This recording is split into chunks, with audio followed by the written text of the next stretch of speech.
Welcome back to my channel, Pattern of Good Works. My name is Donna, and today we will be in chapter number 10. The book that we'll be using is The Specialty Practice of Rehabilitation Nursing, a Core Curriculum, the 8th edition. We will start on page 157 under the overview, where it says adequate nutrition is of particular importance for people with disabilities, chronic illness, or developmental difficulties. So on page number 157, it says people who lack adequate calories and nutrients for tissue maintenance and repair experience malnutrition. So there are various definitions of malnutrition. I like the Cleveland Clinic's definition. It says malnutrition is an imbalance between the nutrients your body needs to function and the nutrients it gets. It says it can mean undernutrition or overnutrition. You can be malnourished from an overall lack of calories, or you might have a protein, vitamin, or mineral deficiency. You might also have more excess calories than your body knows what to do with. So it goes on in the book to talk about malnutrition as a major contributor to increased morbidity and mortality, decreased function and quality of life, increased frequency and length of hospitalization, and greater healthcare costs. So what do rehab nurses need to know? Rehab nurses should screen patients for adequate hydration by performing a nutritional screening and assessment. So nurses are all aware of the nursing process. Add PI. So we want to assess, diagnose, we want to plan, implement, and evaluate. So at the very top of the list, assessment. We want to do a careful assessment of their nutritional status. We know that being overweight was strongly associated with chronic health conditions, including hypertension, diabetes, and heart failure. So while we're doing our assessment, we want to pay keen attention to the medical, dietary, and social history. We also want to review diagnostic laboratory data, such as prealbumin, albumin, hemoglobin A1C, a complete CBC with DIF, cholesterol, electrolytes, and C-reactive protein. Remember to review all medications and look for signs of wasting. So on page 159, it talks about the swallowing process.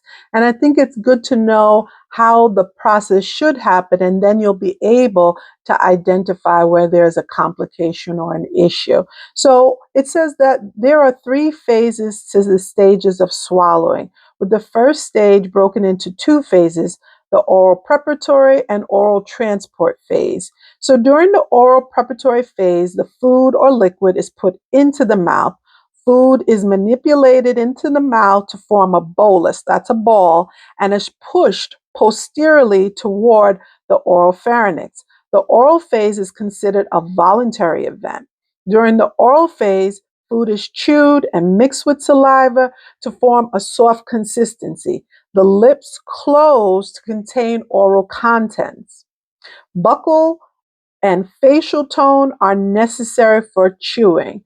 During the pharyngeal phase, the bolus is carried by the swallowing reflex through the pharynx. The soft palate and uvula are elevated to close the nasal pharynx. The hyoid and larynx are elevated so that food is less likely to enter the trachea.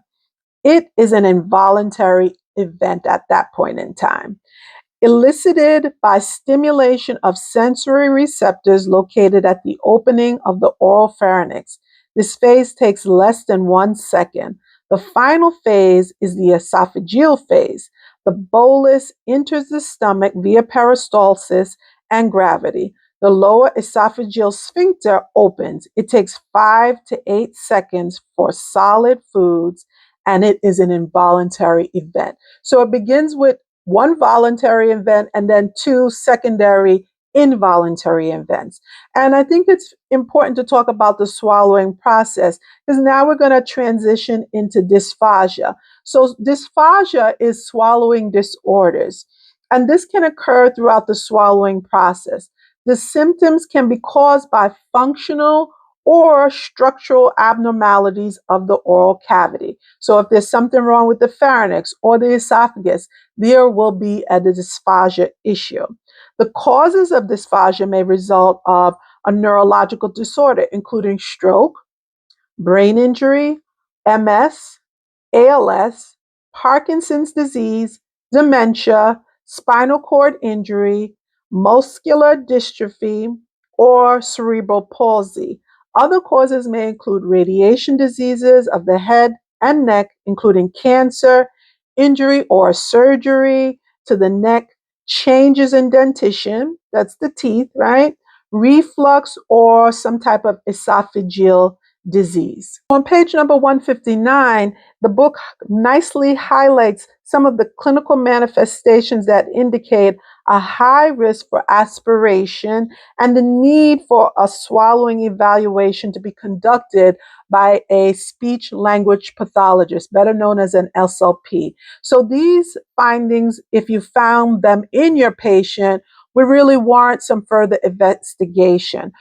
So if you see your patient drooling or poor oral management of secretions, they have difficulty with chewing or swallowing, they have an inability to maintain lip closure, they can't close their lips, they have a wet or gurgly sound of voice during or after eating or drinking, they are coughing while they are eating or drinking, they have difficulty with coordination of breathing and swallowing, they may have a reoccurring aspiration pneumonia or a respiratory infection or a fever. Fever is very indicative of an aspiration.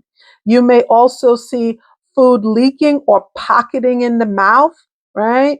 And there's also, they have a need for oral pharyngeal suctioning after eating. You may also see some of these terms: dysarthria, which is a slurred or slow speech; dysphonia, which is the impairment of the voice; weak voluntary cough; nasal regurgitation after water bolus; the presence of an NG tube, and there may also be a tracheal intubation. There may be experiencing reflux, or the patient may vomit. So these are all of the things that will indicate that the patient is at risk for an aspiration if these things are occurring. It goes on to say that dysphagia can predispose clients, of course, to aspiration malnutrition and dehydration. Dysphagia and the potential aspiration consume hospital resources. So if a patient has an aspiration pneumonia, if it can't be treated at a freestanding rehab hospital, of course, they're going to be transferred to an acute care setting, an acute care hospital. So this can also affect not only hospital resources, but affect discharge planning, and also may be linked to an increased hospital length of stay as well as mortality. So on page number 161, there are a couple of clinical assessment tools that SLP can utilize to assess the patient's swallowing function. They can, one, do an extensive cranial nerve evaluation. And this, they can also utilize direct examination of the swallowing process using fluids and using foods and various textures and consistencies. They also can perform what is known as endoscopic evaluation, which is known as a FEES or video fluoroscopy, to assess the swallowing of a patient. And what this FEES is indicated for clients with neurodegenerative diseases. And it is a small endoscopic tube with a light on the end, and it's passed through the nose. It records information before and after a swallow. The tip of the endoscope really sits above the larynx, so the FEES has the ability to assess the lift of the soft palate and the movement of the tongue and larynx. This can be performed with the SLP at the bedside, or an ear, nose, throat physician at the bedside, or in a physician's office. Another test that may be utilized is something called a video fluoroscopic swallowing study known as the Modified Barium Swallow Study, better known as the MBSS. And this is indicated again for patients who have a neurodegenerative disease and neurological injury of the head or after the head and neck treatment for cancer. The test really documents minute aspiration. And using video fluoroscopy and the barium, one can view all phases of swallow, whether it's the early and the late, the oral, the pharyngeal, and the lower two-thirds of the esophagus. This test will need to be performed with an SLP as well as a radiologist. On page 162, the authors then go into one of the most common treatments for dysphagia is the provision of textured, modified food and thickened liquids. And we know that in 2015, the International Dysphagia Diet Standardization Initiative, which is also known as DSI framework, was released. And this actually described the texture and modified food as well as the thickened liquids for clients of all ages. So this is where we have the regular, soft and bite-sized, minced and moist, pureed and liquefied foods. And in the drink section, we have extremely thick, moderately thick, mildly thick, slightly thick, or thin liquids. We also go into, on page 162, the water protocol. So the SOP on your unit or on your within your hospital organization will have typically a water protocol. And the rationale really is that small amounts of water, even when aspirated, do not contribute to aspiration pneumonia, provided that the client practices good oral hygiene. So it's imperative as CRRN nurses, as rehab nurses, that we ensure that our patient's mouth is clean.